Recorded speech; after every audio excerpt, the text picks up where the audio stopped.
दोस्तों एल्विश यादव के केस में एक खबर ये सामने आ रही है कि एल्विश के फ़ोन से कुछ सबूत मिले हैं। जैसे अभी हाल फिलहाल कुछ खबरें आ रही थी कि 1200 पन्नों का एक चार्जशीट जो है उस दर्ज करवाया गया है कोर्ट में, जो कि पुलिस ने खुद कोर्ट में सबमिट किया है। और उसी चार्जशीट में बहुत सारी चीज़ें मेंशन की गई हैं और कैसे एल्विश यादव की मुश्किलें और ज़्यादा बढ़ सकती हैं इस पूरे केस में। आइए आपको देते हैं इस बारे में पूरी अपडेट। नमस्कार, आप देख रहे हैं फीफा फूज। मेरा नाम गणेश कांदू है और स्वागत करता हूं आप सभी लोगों का।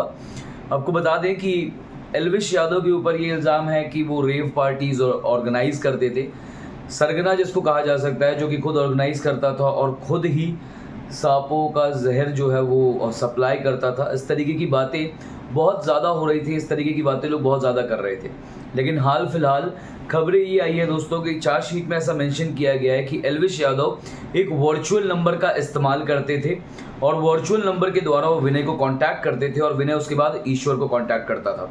ये विनय और ईश्वर वही लोग हैं जो कि एल्विश यादव के दोस्त हैं विनय, और विनय के दोस्त हैं ईश्वर जिनका खुद का एक हॉल था, जिनको अरेस्ट किया गया था साथ में विनय के।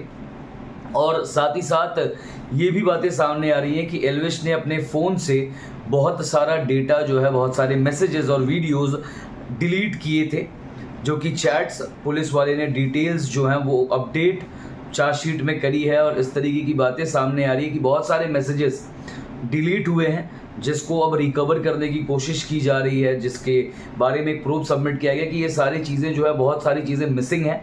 और आपको बता दूं कि इसके पहले और साथ ही साथ जिस दिन मतलब एल्विश यादव के जो नंबर हैं, वो नंबर विनय का और ईश्वर का नंबर एक साथ एक ही गांव में ट्रेस होता हुआ भी दिखा है। इस तरीके की तमाम बातें जो है वो सामने आ रही हैं। और साथ ही साथ एल्विश यादव के ऊपर ये इल्ज़ाम लगाया जा रहा है कि भाई जो VPN वो यूज़ कर रहे थे वर्चुअल नंबर के लिए कॉल करने के लिए, वो नंबर चीन का था। अब देखने वाली बात ये होगी कि आगे इस केस में और क्या क्या मोड़ आते हैं, क्योंकि कल एल्विश यादव का ABP एक चैनल है जिस पर उनका एक इंटरव्यू आता है और उस इंटरव्यू में शायद उनके पापा एल्विश यादव को बताते हैं कि चार्जशीट फाइल हो गई है और तब जाकर एल्विश को पता चलता है कि चार्जशीट फाइल हुई है। फिलहाल बहुत सारी चीज़ें हैं जो कि एल्विश की मुश्किलें बढ़ा सकती हैं और बहुत सारी दिक्कतें उनको आगे चलकर आ सकती हैं। लेकिन फिर भी एल्विश यादव ये कहते हुए पाए जाते हैं कि झूठ के पैर कभी टिक नहीं सकते हैं, सत्य हमेशा जीतता है।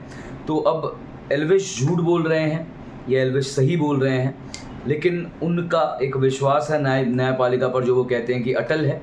लेकिन इतनी सारी चीज़ें उनके खिलाफ जो है वो होती हुई दिख रही हैं। अब इसको आप कॉन्स्पिरेसी कह लीजिए, साजिश कह लीजिए, या फिर सच्चाई या फिर झूठ। फिलहाल इस पर आप लोगों की क्या राय है ज़रूर बताएगा मैं हमारे कमेंट सेक्शन में लिखकर। मिलते हैं आप सभी से अगले वीडियो में। धन्यवाद।